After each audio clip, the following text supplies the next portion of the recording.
Well, happy Independence Day almost. Obviously, we're talking about independence and life and liberty and the pursuit of happiness and what happened 246 years ago and how it applies today. On July 4th of 1776, the Continental Congress unanimously, keyword, unanimously, that means somebody had to give up a little bit and somebody had to offer a little bit and somebody had to compromise unanimously. The Continental Congress unanimously approved the final wording of the Declaration of Independence. That's what happened on July 4th of 1776. It had been presented to the Continental Congress 2 days before, and they spent 2 days and they worked it and they tweaked it and they played with it and revised it and came up with the final wording. You know, a lot of us think that that was when the Declaration of Independence was given to the English government, Parliament. No, it didn't happen until like November, I think. The greatest thing that happened on July 4th was that the Continental Congress, our representatives, agreed. They agreed. And look what became of that agreement. We see a lot of fighting right now between our politicians, between different parties, between the people of different parties. We've got to stop. We've got to stop. And both sides will sit there and they'll, yeah, I agree. I'll stop as soon as they understand that my way is the only way. If we're going to hold on to that, folks, we're going to ruin this country. So let's talk. We're going to dig in a little bit here to into the Declaration of Independence, because what was stated there holds true today. It gives us many, many lessons. There are two primary phrases which take up just about the entire document, but we're going to break them down a little bit. The first one stands out to me in particular, and two words in particular in this phrase stand out.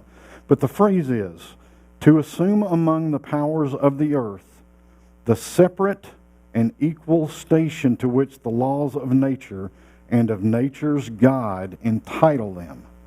A decent respect to the opinions of mankind requires that they should declare that the causes which impel them to the separation. That came out of the first paragraph. The two words that really stand out to me are separate and equal. Now, do not get confused. These guys talk about the nature and nature's God, so they're pretty big thinkers. You know, we think that the New Thought movement started here recently, like over the past few decades. Folks, they were there. They were there, and what they wrote, especially if you read some of their individual writings, you'll know that they were metaphysical thinkers.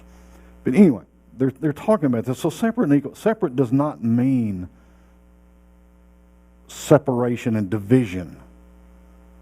What separate means is we have the right, the responsibility, the authority to stand in our truth as individual expressions of God. It doesn't mean that I'm going to stand over here and you're going to be totally separate and over there and you're going to be totally separate over.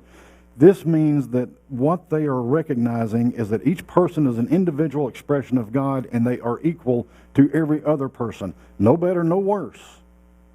But they're equal to every other person. As a group, these guys said, this country is equal to yours, and we're going to stand in our individual expression. It didn't say we're better than you guys. It didn't say that y'all are better than us, but we're going to try to make a go of it. It said we're equal to. The division that we see today is not what is meant by this separate. And for most of the people who are driving that division, they're seeing the equal as, nah, not really, I'm better than you are, so we're going to do it my way. We stand as individual expressions of God, and we are all equal. As we continue with the Declaration of Independence, we come to the phrase, "We hold these truths to be self-evident that all men are created equal." See, they said it twice. They said it twice. It must have been important. That all men are created equal, that they are endowed by their Creator. Here we go, talking about God again. Endowed by their Creator with certain unalienable rights, that among these are life, liberty, and the pursuit of happiness. So we're going to break it down. All men are created equal. I've already been talking about that quite a bit. We're going to talk about it some more because they said it twice. I'm going to go to it twice. To fully understand this, we must look beyond our differences. Not just the differences that we can see, the color of our skin, a person's political stance, beliefs of each person. We have to go deeper because we are each, as individual as our DNA and our fingerprints, we are individual expressions of God. We've got to go beyond even those differences and see what lies at the heart of our truth. And our forefathers have told us twice already, it's God. It's God. That is our truth. That is what holds us together. We can be as individual as we want to be, but we will never be separate. We can be as Republican as we want to be, but never be separate from the Democrat, and vice versa. Even though we separated from the English government, we are still one with those people. We are created equal, no matter what our differences are. Remembering the omnipresence of God, the divine in all people, we create a foundation where goodness grows, where peace and love become a default energy. Oh, wouldn't that be cool? We don't see eye to eye with somebody, and instead of hate or anger popping up, love and peace pop up. Oh, wow. I love you enough that we're going to work through this. How incredible would that be? When we can find that default energy, when our default energy becomes peace and love, there is no solution that will escape us. No problem that will be too big for us. No issue that we can't face. The next part of this named unalienable rights was life. Now, the Declaration of Independence did not define what life is. It just promised us that we have the right to live it. Now, that Declaration of Independence did not have this long list of names that said, okay, well, Cynthia gets the right to live it, and Tony gets the right to live. We, everybody, gets the right to live it as we define it. It's up to us to define it. We have to figure it out, and if we look hard enough, we will realize that our life and our purpose are one and the same. And we all have these individual purposes, but our only purpose that covers all of us is to open, expand, elevate our understanding of God and truth. When we all do that first, we come back to a life that can be lived peacefully and lovingly by everyone.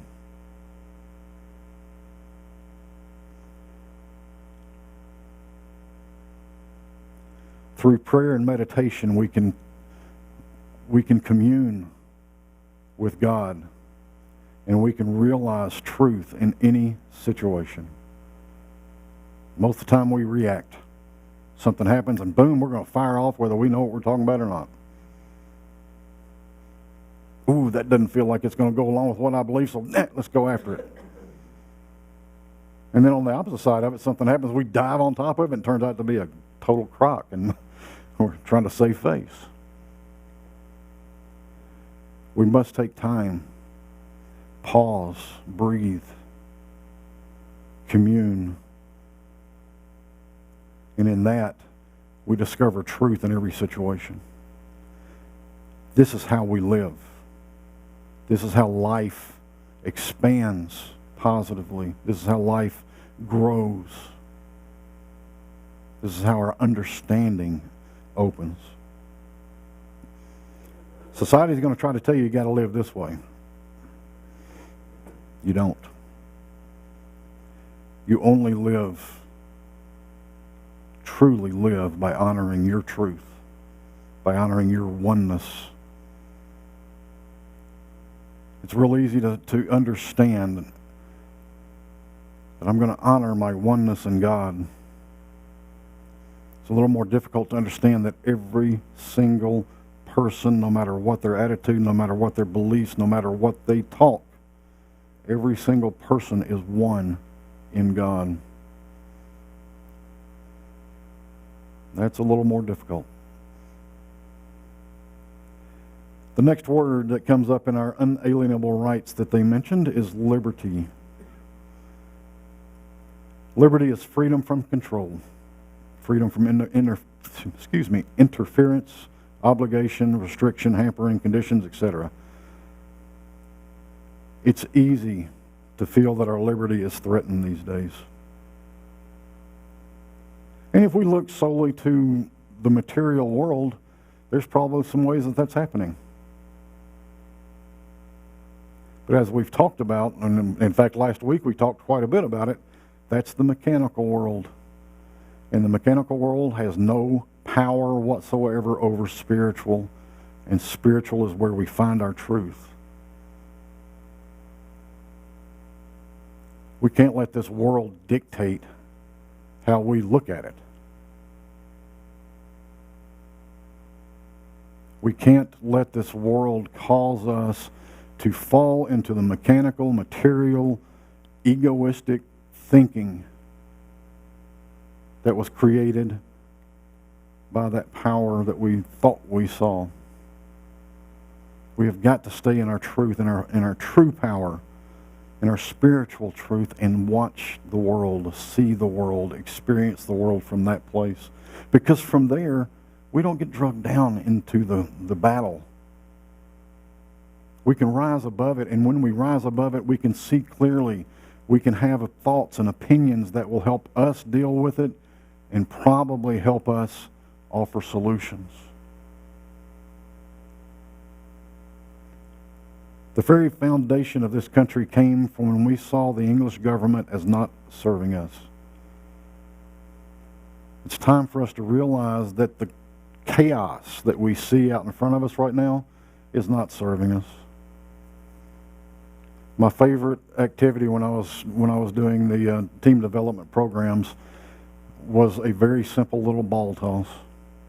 And we'd stand in a circle, and you'd have to toss the ball across and say, here you go, and say somebody's name, and they would say, thank you, Kenny, and they would catch it, and then they would pass it, and it would go around the circle until everybody had a chance to catch it and throw it one time. That was easy, and it was kind of boring. Well, the perfect example of what I'm talking about here, getting caught up in the chaos, came when I would throw that ball out, and before they even caught it, I was throwing a rubber chicken out, and then before they caught that, I was throwing out a Nerf brain, and I'd have 15 or 20 things out here at the same time, and total chaos erupted, and not one thing was caught or tossed. Everything ended up on the floor. And everybody's laughing and having a good time. Well, how did that work for you? Well, it didn't. Look at everything. What got in the way? They got caught up in the chaos instead of their task. Our task is to offer love, to offer peace, to offer unity. That's our job. We get caught up in the stuff. That's not our job. As we claim and express our liberty, we must remember to not limit the liberty of any other person. There's a lot of that going on right now. Here's liberty. This is what it looks like in my world. If you want it, you got to come to me. Otherwise, you're out. We can no longer do that. Liberty is liberty. Freedom is freedom. Pursuit of happiness is the pursuit of happiness. Speaking of which, we're coming to that now. The Declaration of Independence, again, does not guarantee our happiness, only the right to pursue it. And what we must do to find this is remember where peace is found, where happiness is found. It's a choice. It's within. This world, sometimes they'll give you something to be happy about. Sometimes they'll give you something to be unhappy about. Sometimes it's just blah. But inside is where you find your happiness. It's a choice, like we talked about in gratitude, in our gratitude section each Sunday morning. It's a choice. You choose happiness. And if you can't just summon up the feeling of happiness, then go within and remember something that brought happiness, that caused happiness, a time that you experienced happiness. And just by thinking about that, just by bringing that back in, you will feel happiness again. And then you can tune into the experience of happiness. And you'll have something to go back to next time. And the more you do it, the more you'll feel it. The more you feel it, the more it will happen in your life, and it'll become automatic. It will become the default. What a great default. Love, peace, and happiness. Can you imagine turning the news on one day, and no matter what kind of stuff they're trying to tell you to believe, nothing happens but love, peace, and happiness? You know you're there when that happens. I'm still working on it. I still get upset sometimes. Sometimes, a lot of times. Happiness is fully connected with our awareness to God's presence in this world. When we're tuned in to our beautiful oneness with God, we will find happiness. You can't help it. You will find love, you will find peace. Because nothing else will exist when you are fully connected with the experience of God's presence. This world just blanks out for a little while. Now you will come to a time, if you do it often enough, you'll find a way to experience all of that and still experience all of this, which can be, I talk about it as being bad. There's a whole lot of good. There's way more good than there is bad. It's just that bad grabs hold of our attention most often. But happiness is not out there in the world. That's the importance of what I'm trying to say. Happiness is not out there. If you rely on it being out there, you're just a victim. You're playing victim. You're allowing that to tell you how you can feel. But happiness is a choice. You can choose it. Happiness is found within you, and it can be caused by what's going on out there. But it's within you first. And the experience is always within. So these are the three words that most commonly are used if you ask somebody, what does the 4th of July mean to you? Independence, liberty, and freedom. Those seem to be the most common ones that I've heard. Independence, liberty, and freedom are won or lost in our thinking. Hear that again. Independence, liberty, and freedom are won or lost in our thinking. Our government will never be able to give it to us if we do not choose it for ourselves. The world will never be able to give it to us if we do not choose it for ourselves. And the beautiful thing about it is if we choose them for ourselves, it doesn't matter what happens out in the world. One of my favorite people who y'all have all heard about is Viktor Frankl. He chose independence, liberty, and freedom even while he was in a concentration camp. He felt it and experienced it every single day that he was in there because he chose to feel that. And because of the way he acted while choosing that, he is credited for saving thousands of lives because the people around him started feeling those feelings.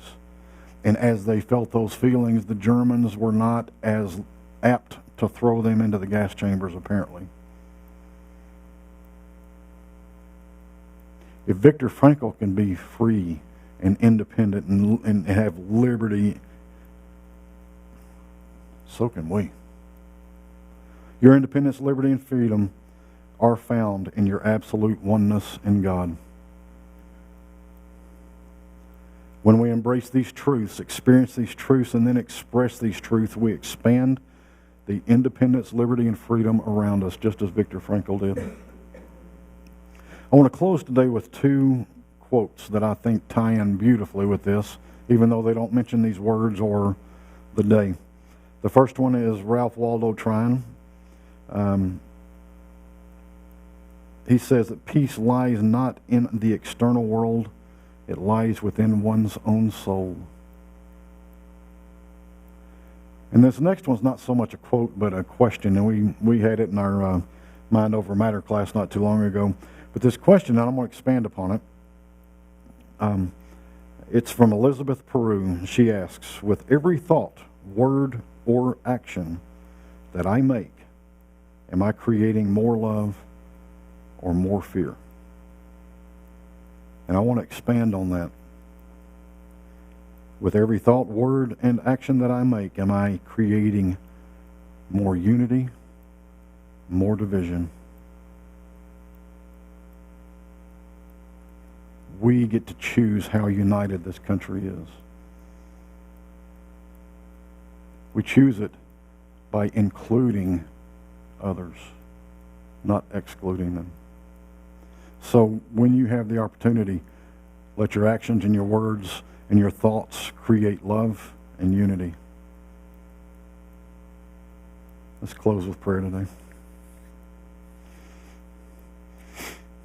Father God, open our awareness to this to the true independence, liberty, and absolute freedom that is within us as one with you. Allow our focus to be on the independence, freedom, and liberty we experience and express instead of the illusions of lack that rise up so strongly sometimes. Allow our voices of love to speak out, and may the fear-driven thoughts diminish and go silent. Father God, thank you for the freedom and the independence we enjoy within. We ask that these truths shine so brightly from us that our light will illuminate the inner independence and freedom within others, that they too may shine. We ask to become beacons of truth into this world, showing that love always rises above fear and freedom always stays stronger than lacks and limits. Let your expression of love, God, be our expression to the world.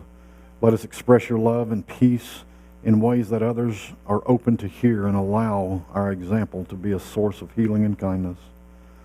Knowing this prayer is already made manifest, we release our prayer to you, God, and know that all is well.